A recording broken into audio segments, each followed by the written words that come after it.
working It's so hard. good. Look at that room. That's how we feel. Yes. People said we couldn't do They it. said we couldn't do it, But and we we always sold do. out. I'm here joining the movement, here to fight for justice for women, for the United States, and I'm just here and glad to be in the room, reclaiming my time. What do you think about Congresswoman Waters' speech? I thought she was amazing. She was brilliant, she was resilient, and she's the essence of the Women's March movement. I thank her for inspiring so many of us. It was amazing. She was amazing. She was incredible. It was a once-in-a-lifetime event. I'm so glad I didn't miss it. This conference was on point. Maxine Waters told it like it was. We've got to fight and stick together. All right, folks. And of course, this was the end of Congresswoman Waters' speech, and let's just say she led a major chant. Impeach 45! Impeach 45! Impeach 45! Impeach 45!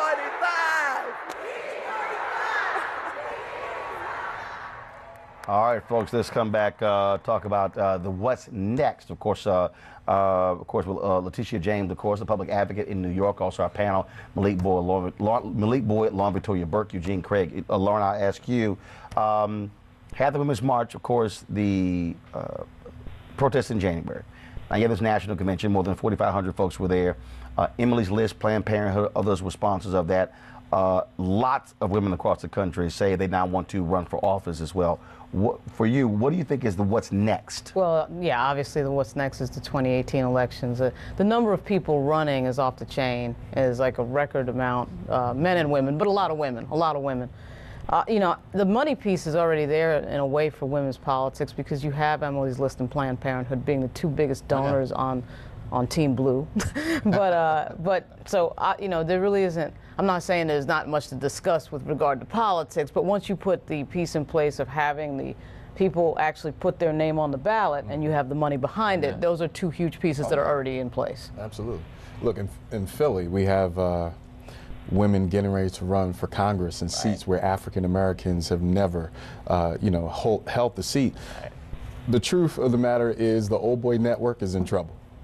And we're getting ready to find out what it really looks like with coordinated, committed efforts in politics. And we're going to see some major changes across the slate.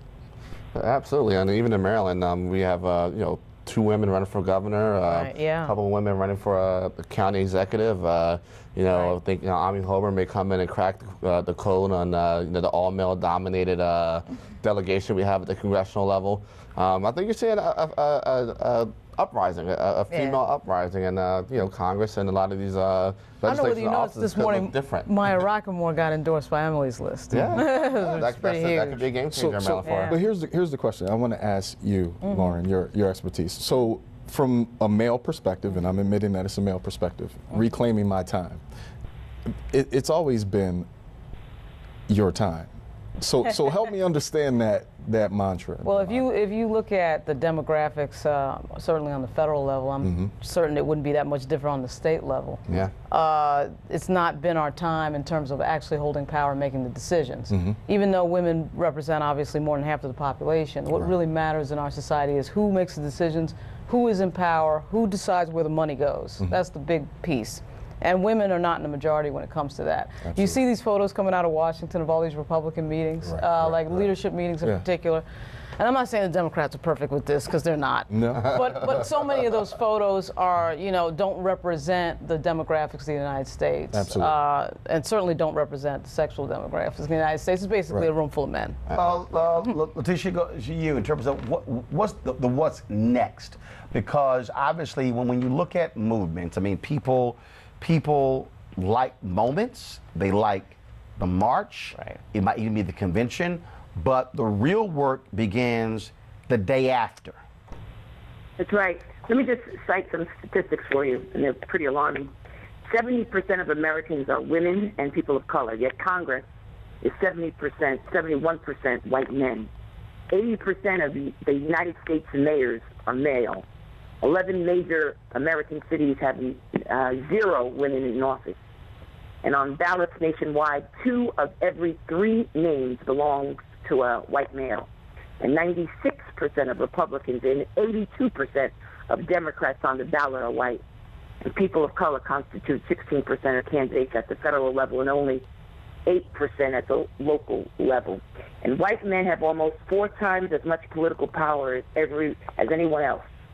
And so all that I am saying is, going forward, we've lost a lot in the last 10 years as Democrats and as progressive. We've lost the presidency, we've lost 10 governor seats, 12 Senate seats, 64 House seats, 1,000 state legislative seats. We've got a lot to do. So in 2018, perhaps we can take back the House. But that's not going to be enough to change anything on the federal level. We're going to have to play defense until at least 2020. And we're going to have to transform and reconstitute the Democratic Party because, as I said at the convention, the Democratic Party is too male, too pale, and too stale. And we need a pipeline of candidates, and definitely women of color, because we're the most loyal bloc in the Democratic Party. Women of color, members of the LGBT community, we need immigrants, we need a cross-range and a diverse pipeline of candidates to run for office that have a passion in their belly. We need to harness the energy that was in that room at that convention and engage in advocacy and community engagement and participation on the ground, and particularly at the local level. But also excite people. But also I've been making this point, which is also critical, specifically when it comes to black women. You have massive organizations. You have the Links, Ladies of Distinction. You have Delta Sigma Theta, Alpha Kappa Alpha, Sigma Gamma Rho, Zeta Phi Beta. I mean, you're talking about Divine Nine alone members, exceeding more than 1 million. I believe having these black female institutions, yes, they cannot endorse candidates, but they can drive issues. There has to be more there to be able to utilize that power for good. You're absolutely right, Roland. I am before you as the first woman of color elected citywide, and primarily because of those organizations that, activated their base. But we were energized by a notion that we can be better in New York City and that it's time to elect a woman of color citywide. And we've got to provide them with some hope and some inspiration. But nationwide, we've got to address barriers that impede that success and the election of individuals. Voter suppression, although, I was elected in New York City, voter suppression is real in New York State. Right. Our laws are antiquated. And across this nation, we have got to address and challenge and strike down those barriers that have impeded our success, not only as progressive, but as people of color. All right, then. Letitia James, I appreciate it. Thank you so very much. And, of course, folks, after the event there, I had a chance to catch up with 3 members of Congress. That is Brenda Lawrence, as well as Debbie Dingell and Congresswoman Maxine Waters. And so here's what they had to say, again, about the event. Let's go. All right, be careful. I got the Congresswoman. So, first of all, for you, how did it feel looking out at the stage? I am thrilled. Look at this crowd. I don't know how many thousands are out there, but I have not seen this since January, when the march really did thrill this country. Now we've come together again to continue the work. I am absolutely thrilled. Congresswoman, you look fired up. I am, because it's exciting to see everybody, but we've got to stand together and turn this into action with results. This is about women recognizing their power, coming together, because without us, we cannot make change in America. And these are women standing up saying it's our time and our voices will be heard. Weekdays on TV One. I will never lie to you. Oh my God. Roland Martin. He doesn't want to talk to us. He wants to ignore us. Uncensored. Hell no. That ain't gonna cut it, boo. Unapologetic. No, that is fundamentally false. You are wrong. Unfiltered. He wants an America where we all look alike. He ain't talking about black people. Unrelenting. You better go work out, because you got a fight on your hands. NewsOne Now with Roland Martin. Weekdays at 7 a.m. on TV One.